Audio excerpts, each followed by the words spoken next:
ปาเปิดภาพมาบันนี้บอลลี่ขามมาฮอดฝั่งไทยละเด้อพี่น้องเด้อกำลังสิเดินทางไปโรงพยาบาลเนาะโรงพยาบาลฟินนั่นแหละพี่น้องเอ้ยโรงพยาบาลฟินมุกดาหารเอ่อทางรถกู้ภัยประสานหาทางรถโรงพยาบาลเพิ่นมารับทางตูเมกับตูพอกับเอื้อยตาเพิ่นไปก่อนแล้ว3คนเนาะบอลลี่ก็มาคนเดียวพี่น้องเอ้ยเดินทางมาคนเดียวอ่า เดี๋ยวบ่อเตียงสิตามมาน้ำหลังบ่อเตียงกำลังเดินทางขึ้นมาแต่ปักเซ่ว่าสั่นกับมาก่อนกำหนดเนาะทางบ่อเตียงเพิ่นก็ได้เพราะว่าแม่บ่สบายนักก็เลยฝ้าวมาก่อนจริงๆกับบ่อเตียงยังบ่ทันได้มา มาก่อนกำหนดพี่น้องเอ้ยจังใดก็ฝากเป็นกำลังใจให้ทางครอบครัวบอลี่บ่อเตียงนี่เด้อเนาะกำลังเจอวิกฤตอีกแล้วแม่เข้าโรงพยาบาลเนาะรอบนี้จักสิหนักหรือจักสิเบาก็มารุ่นน้ำกันอีกเท่านึงพี่น้องเพราะว่าแม่เพิ่นเองนี่เริ่มเหี่ยวอยากแล้วเพราะว่า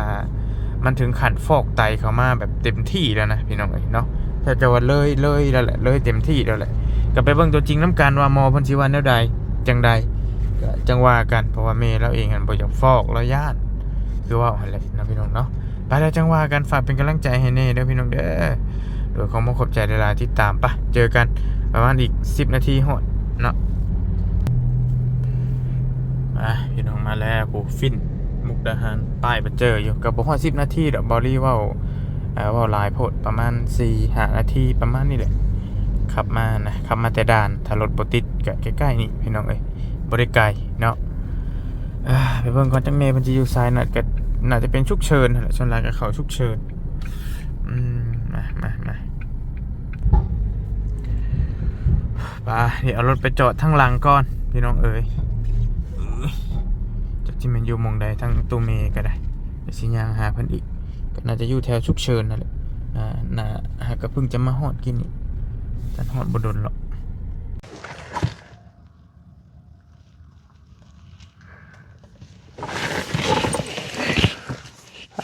โอเคพี่น้องไอ้พอดีทางบอลลี่เนาะขึ้นไปอันน่ะอ่าเยี่ยมแม่แล้วก็ขึ้นไปส่งแม่แล้วเรียบร้อยพี่น้องไอ้เนาะเอ่อ ระหว่างหันบอลลี่บ่ได้ถ่ายทิปบ่ได้ถ่ายคลิปถ่ายทำพี่น้องมีแต่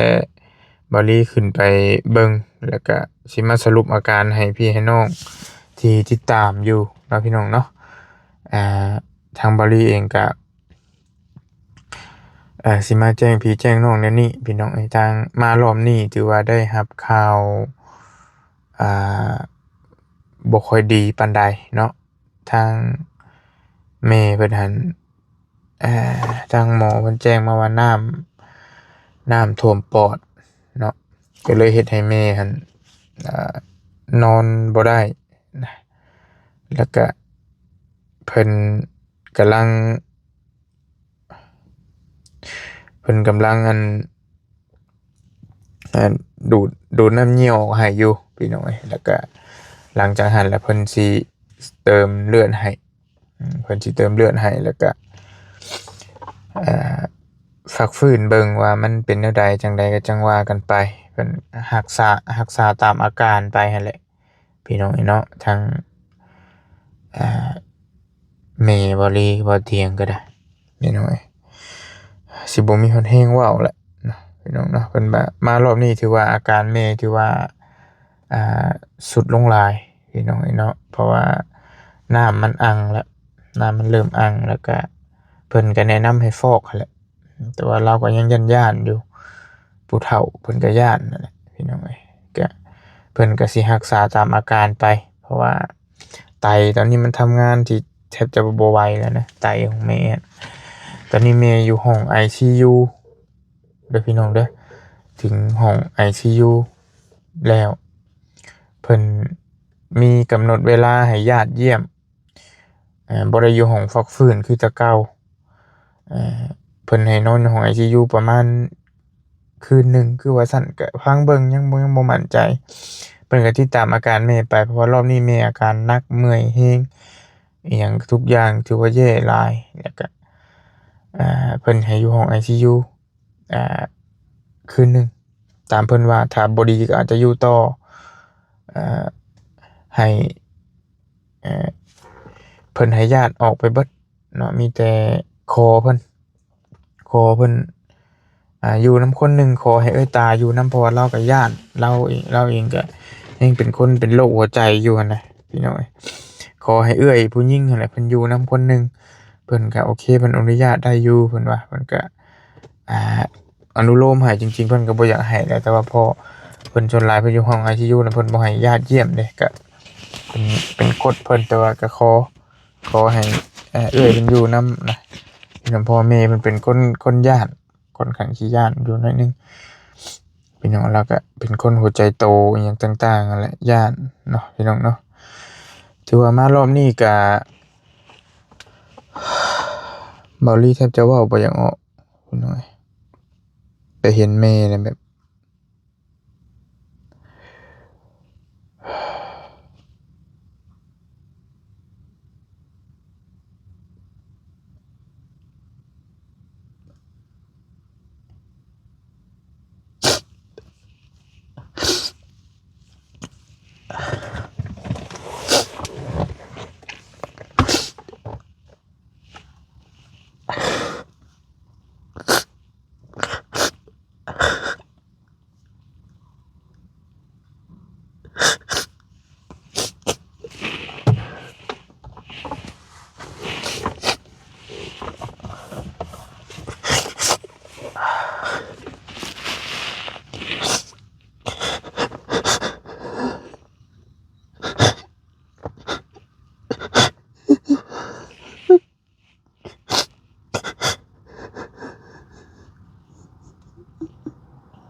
มัน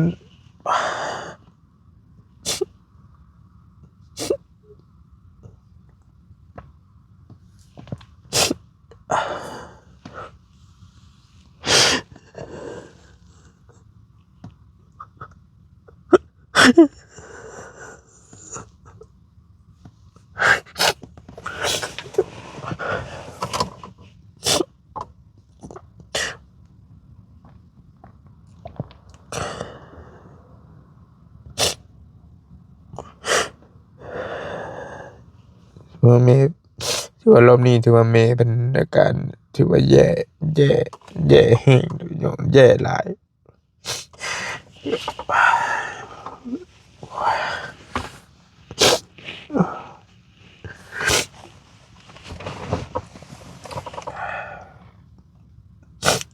บ่จักว่าแนวสิเฮ็ดเลยคือเบาลี่อาการมันสุดแฮงเนาะ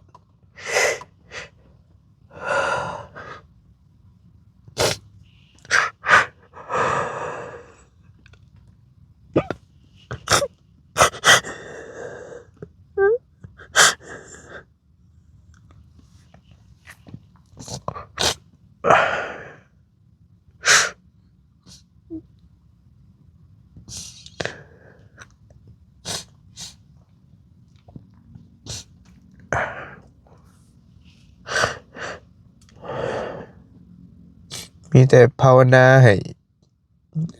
บุญแม่เพิ่นมีต่อไปคือเพิ่นนั่นเพิ่นบ่ยอมฟ้องเพิ่นย้านแล้วก็คือพี่น้องฮู้แหละรอบนี้เพิ่นก็ว่ามันหนักเติบ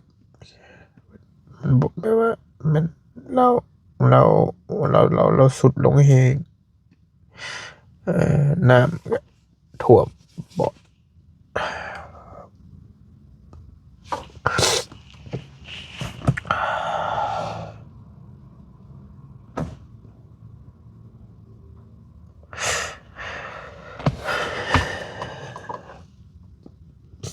บ่จักแนวเฮ็ดเลยนะบ่ดี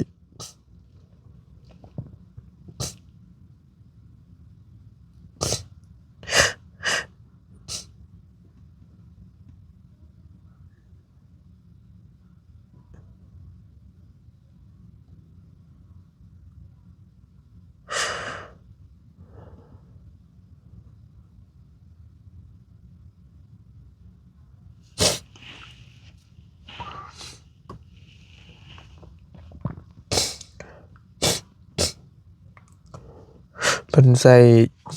ท่อช่วยหายใจแล้วก็ใส่เพิ่นเจาะอันสายเหนี่ยวออกให้พี่น้องแล้วก็หลายอย่างอยู่เป็นสายเต็มอยู่มามามาแต่เก่าเพิ่นบ่ได้ใช้ปานนี้เนาะแต่ว่ารอบนี้แม่เพิ่นหนักค่อนข้างสิหนักเติบอยู่หนักแฮง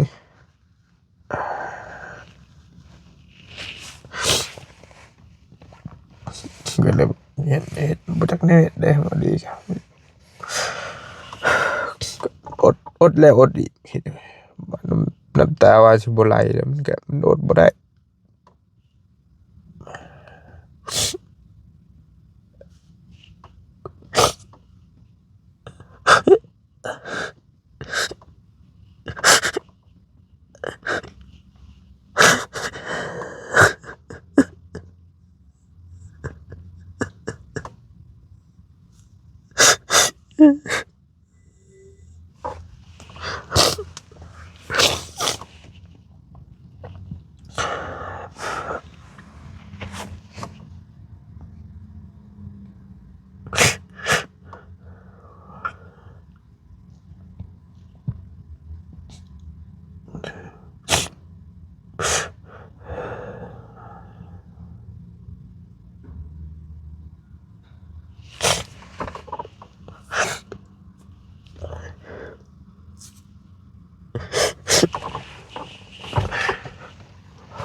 มีแต่นอนอยู่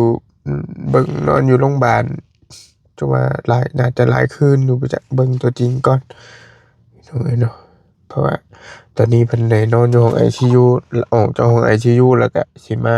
พักฟื้นแล้วก็บ่ฮู้ว่าสิแนวใดนะจังว่ากันคันว่าอาการโอเคเพิ่นก็อาจจะให้มื้อนะอาจจะนอน2คืนบ่หรือว่าจั่งใดเบิ่งตัวจริงก่อนแต่ว่าส่วนหลายมาแต่เก่าอะเรานอนคืนเดียวเราบ่ได้หนักเด้มารอบนี้เราหนักเราอาการหนักแฮงก็เลยต้องได้นอนICU คืนหนึ่ง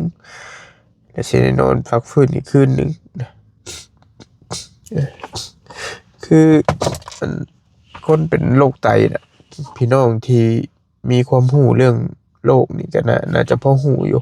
เพราะว่าเฮาเว้ากันเรื่อยเลยเด้แต่ว่าโรคไตนี่มันเป็นนี่นะแล้วที่นี่แหละแม่เราถึงขั้นสุดท้ายแต่ว่าเราหั้นบ่ยอมฟอกเด้บ่ยอมฟอกมันก็เลย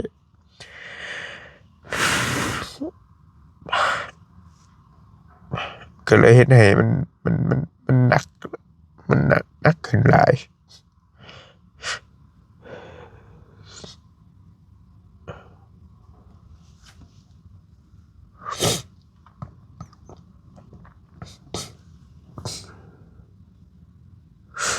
ข้าวน้ำเราก็บ่อยากนอนก็ง่วงนอนก็นอนบ่หลับบ่อยากนอนนะมันเฮ็ดให้แบบว่าคือมันคือมันบีบให้ร่างกายเฮาแบบว่าโอ้ทรุดลงแรงนะโรคนี้ถือว่าโรคอันตรายเติบหนึ่งอยู่พี่น้องเอ้ยคนใดบ่ทันเป็นก็ระมัดระวังเนาะระมัดระวังการอยู่การกิน นี่แหละสำคัญเอออันตรายถ้าเป็นเลยเนี่ยบอดี้พยายามดึงสติตัวเองมานะแต่ว่ามันเขาอดบ่ได้พี่น้อย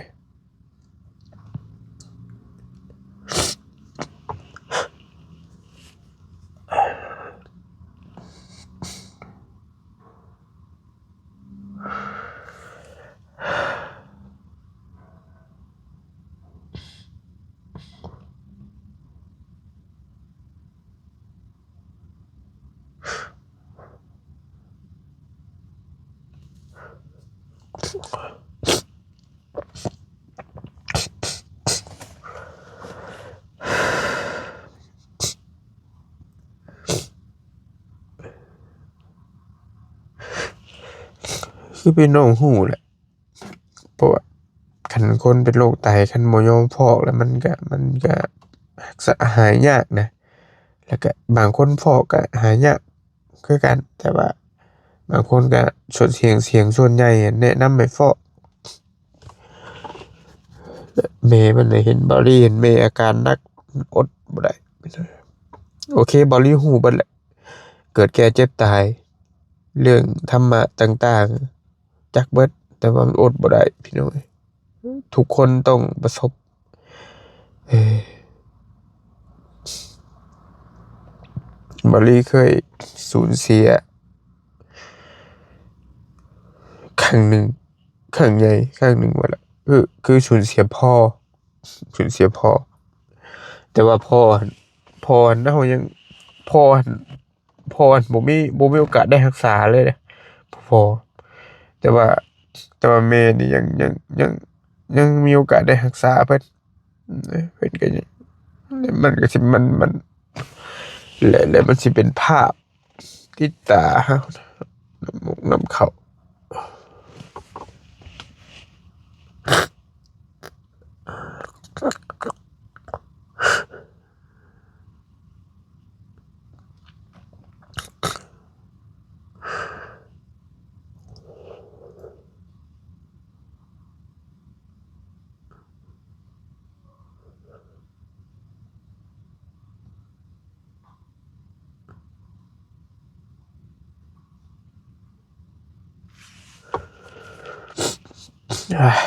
อะไรพี่น้องจังใดก็ต้องเข้มแข็ง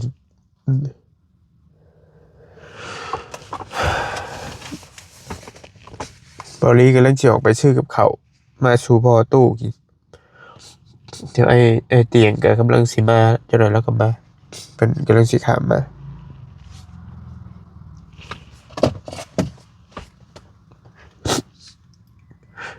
พอเตียงมันกำลังมาคนปาดพอดีขามมาพี่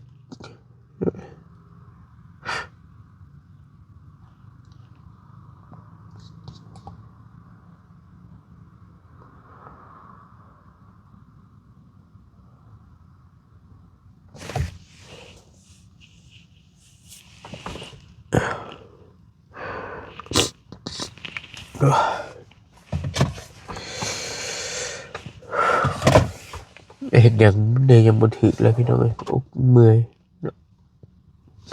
มีแต่บอลี่สิขอโตวไปซื้อเขาวก่อนซื้อเขาวมากินกันมีแต่ประมาณนั้นแหละพี่น้องเอ้ยแม่เพิ่นก็มันเป็นแรกๆอะมันเป็นโรคไตมันเป็นโรคไตแหละต่อมาเวลาผ่านมาเขาพาเพิ่นมาเติมเลือดนะเติมไปเติมมาแล้วมันก็คือหูแล้วมันบ่ดีนั่นแหละการเติมเลือดก็มันอยู่ได้บ่โดนแล้วมันก็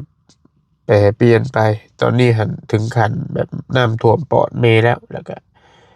เพิ่นก็พยายามดึงน้ำดึงหยังออกให้อยู่ก็จังว่ากันไปหน่อยจังได้สิว่ามีแต่ติดตามภาวนาให้บุญมีแหละให้เพิ่นได้อยู่นำลูกนำเต้าอีกต่อไปโดนๆเนาะพี่น้อง